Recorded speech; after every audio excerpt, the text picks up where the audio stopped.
Donc, on va lire cette semaine Medrat Hashem dans la paracha de Matot Mas'eh. Dans la paracha de Matot, la Torah nous décrit les lois relatives à Agalat Kelim. Toutes les lois qui sont relatives à Agalat Kelim, la Torah nous décrit comment on fait Agalat Kelim, etc. Pourquoi la Torah d'Afka dans la paracha de Matot?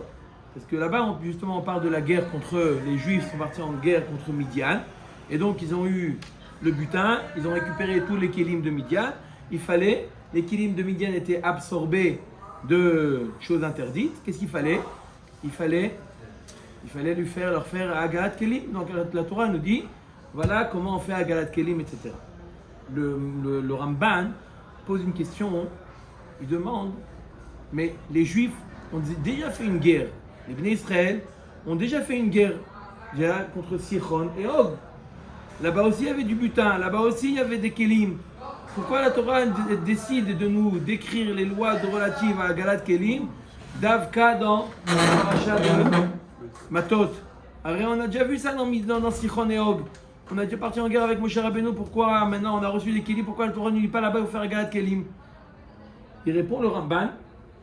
Il dit quand les Bnei Israël sont partis en guerre contre Sichon et Og, la Gemara nous dit Afilu kadle de chazire, même des choses, d'accord, c'est une partie du chazir, même des choses interdites à la consommation, les Bnei Israël en guerre, ils avaient le droit. Une marloquette entre le Rambam et le Ramban, pourquoi ils avaient le droit, les Bnei Israël, de manger des choses interdites? Mais en tout cas, pendant la guerre, et même après, d'après le Ramban, les Bnei Israël avaient le droit de manger même des aliments interdits pendant la guerre contre Sichon et Og. Selon ça, il dit le Ramban, il dit d'après ça, il n'y a pas de question pourquoi la Torah ne nous a pas donné les lois relatives à la Galat Kelim. Tout la Galat Kelim, c'est pour retirer ce qui est absorbé dans les parois, ce qui est interdit. Et pendant la guerre de Sichon et Og, même ce qui était interdit, du manger du chazir, c'était permis pendant la guerre de Sichon et Og. Donc il n'y a pas de question sur ce qui est absorbé dans les parois. Il n'y a aucun problème. Ce n'est pas pire ce qui est absorbé que l'aliment lui-même à taref. Pourtant la Torah l'a permis. Donc là aussi, ce qui est absorbé, c'est permis, comme ça le Ramban y répond. Donc c'est pour ça que c'est qu'à un moment où Midian, où là, il n'y a plus le éther de Kadle de Chaziré, ce éther il n'existe plus. C'est pour ça que la Torah nous dit maintenant tu dois faire la Agala des Kélim que tu as récupéré de Midian. Voilà comment le Ramban y répond. Mais sur ça il y a une question, c'est ok, ça c'est pour Agalat Kélim, on a compris. Mais il y a d'autres halachot qu'on apprend aussi à la suite de la récupération du butin. C'est quoi? C'est Dvilat Kélim. Aussi, il est la loi d'après Yimachloket, est-ce que c'est Doraïta ou des Rabbanan, Dvilat Kelim, des objets en métaux. Mais, d'après ceux qui disent que c'est Doraïta, d'où on l'apprend? Justement, c'est notre paracha. Aussi, que tout ce qui est des Kelim neufs ou après, ou des Kelim, même des vieux Kelim qui ont appartenu au Goyim, d'accord? Dès qu'ils rentrent dans notre possession, on doit leur faire Dvilat Kelim. Et ça aussi, on l'a appris aussi de la paracha des Kelim de Midian. Alors, le Ramban nous a répondu les Kélim de Agala. Pourquoi on fait la Agala? Il a répondu la Agala de Kélim, on n'a pas besoin de la faire en moment de Sichon et Og. C'est pour ça que la Torah nous le dit maintenant. Mais Dvilat Kélim, la Dvilat Kélim, pourquoi la Torah ne nous a pas dit au moment de Sichon et Og? Dvilat Kélim, ça n'a rien à voir avec les Ma'achalot Asurot. Ma'achalot Asurot, c'est permis. Mais là, ça n'a rien à voir avec ce qui est interdit. Pourquoi Dvilat Kélim n'a pas été dit là-bas, ça a été dit que ici? Alors, il y a deux réponses qui ont été dites, peut-être plus, mais au moins deux réponses qui ont été dites à cette question-là, qui survient après la remarque du Ramban, comme j'ai dit. La première réponse, c'est qu'il y avait une différence fondamentale entre la guerre contre Sichon et Og et la guerre contre Midian. Contre Sichon et Og, ils n'ont laissé personne en vie. La guerre ils ont tué tout le monde. Nashim, Taf, tout le monde a été tué, Sichon et Og. D'accord? L'Otechaye Kol Neshama, personne n'est resté en vie après la guerre de Sichon et Og. Donc tous les Kélim qui restaient, les Kélim étaient Efker. Tout le monde a été tué, les Kélim étaient Efker. Un Kéli qui est Efker n'a pas besoin de Dvila. Puisque c'est seulement un Kéli que je récupère du Goy. Un Kéli qui est Efker, un Goy qui avait un Kéli et il est mort. D'accord? Maintenant je veux prendre son Kéli. Son Kéli n'a pas besoin de Dvila. Pourquoi? Il vient du Efker. La Torah a demandé un Kéli qui vient du Goy. Pas un Kéli qui vient du Efker. Maintenant, je précise, bien entendu, si un goy, il dit, voilà, je suis maftir, comme ça tu n'as pas besoin, ça ne marche pas, puisque c'est mikoach à goy. Le goy était actif. Dans ce cas-là, c'est sûr qu'il faut faire la dvila. Tu vas dire au goy, j'ai trouvé une nouvelle solution, maintenant j'ai acheté un appareil électroménager, je ne veux pas faire la tvila, j'ai dit au goy, soit mafkir. D'ailleurs, d'après le Shach, dans Choshen Mishpat, il dit que des fois ça marche comme ça, le kinyan du goy, que le goy il est mafkir, et là je suis cogné du hefker. Il y a certains kinyanim qui fonctionnent de cette manière, que c'est le hefker du goy, tu es cogné du hefker du goy. Mais comme ça vient du mikoach hagoy, c'est le goy qui a créé ce hefker là, c'est sûr qu'il y a besoin de tvila. Tout ce qu'on dit qu'il n'y a pas besoin de tvila dans Sichon Ve'og, seulement le hefker qui vient automatique. C'est pas le goy, c'est le goy, il était passif. Il est mort le goy, donc le Kéli il est automatiquement hefker. Par contre, dans la guerre contre Midian, il y en a qui sont restés en vie. Même parmi les jeunes filles, ils ont vérifié qu'est-ce qui était apte à être avec un homme, pas avec un homme. Il n'y a pas tout le monde qui a été tué à la guerre de Midian, puisque pas tout le monde a été tué à la guerre de Midian. Certaines personnes sont restées en vie, donc ces personnes-là ont hérité en réalité tous les Kélim. Les Kélim, ils ont été, donc maintenant lorsqu'ils viennent en guerre et ils viennent prendre le butin de guerre, ils ont pris de quoi? Des goïms. Là, il y a besoin de faire du Vilat Kélim. C'est pour ça que Davka Midian, il y a besoin de Vilat Kélim. Il y a encore une autre réponse très intéressante.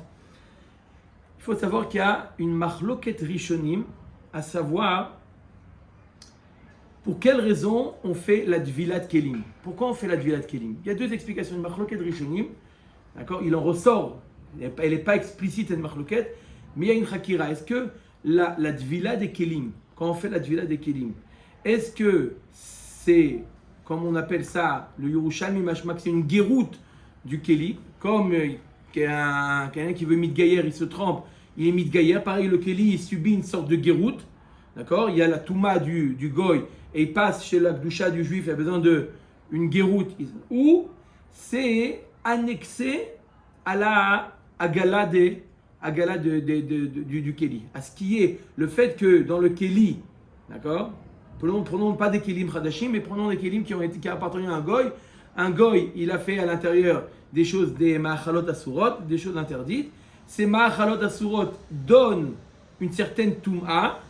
D'accord? Donc, mis à part la Galat Kélim, je dois aussi enlever cette Touma qui est due au Ma'achalot Asurot. Et donc, je dois faire la Dvila. Si je dis que toute la raison pourquoi je fais la Dvila, c'est en réalité, c'est pour enlever l'impact des Ma'achalot Asurot, alors je reviens à la même réponse que j'ai dit, que le Ramban a dit, dans Sichon Ve'og, puisque Ma'achalot Asurot n'ont pas eu d'effet néfaste, n'ont pas eu d'effet négatif, donc la Dvila, il n'y a pas besoin non plus. D'accord? Par contre, à Midian, où Ma'achalot Asurot était interdit, donc également je dois faire la Dvilat Kélim. Maintenant vous allez me dire, quel rapport entre Dvilat Kélim et Ma'achalot Asurot, la Hagala des Kélim? On voit bien que dans un Kéli qui est Khadash, tout nouveau, le goy il n'a pas du tout utilisé. D'accord? J'ai le devoir de faire Dvilat Kélim, donc ça n'a rien à voir avec les aliments qui sont absorbés. Eh bien écoutez bien ce qu'il dit le Ritva.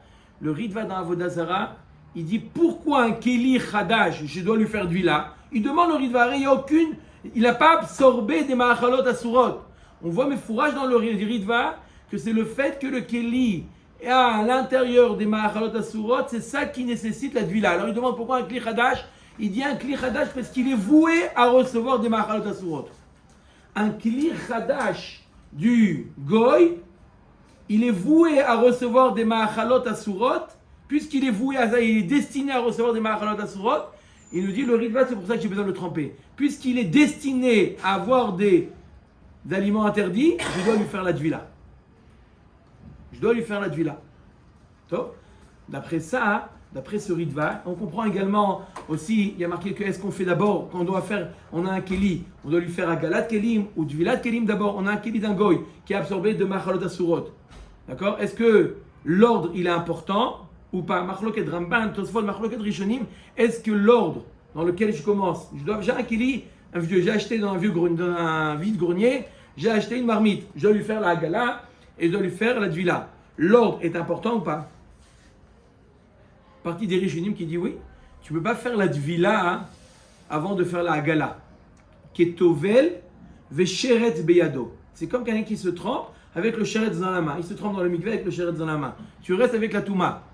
D'accord? Mais si je dis que la Dvilat Kélim n'a rien à voir avec les Ma'achalot Asurot absorbés dans le Kéli, pourquoi on appelle ça Ketovel vesheret beyado? Ma'akesher, c'est deux dinim. Il y a le din de Hagalat Kélim, il y a le din des Ma'achalot Asurot qui sont à l'intérieur. Il y a un din de la Touma. La Touma, elle n'est pas liée à... On voit mes fourrages de ces Rishonim, qui est Tovel Vesheretz Beyado, qu'en réalité, la Touma, elle est liée à quoi? Elle est liée au Ma'achalot Asurot qui est absorbé, ou qui est déjà absorbé, ou qui finira par être absorbé, peu importe. On voit que c'est un din qui est lié à quoi?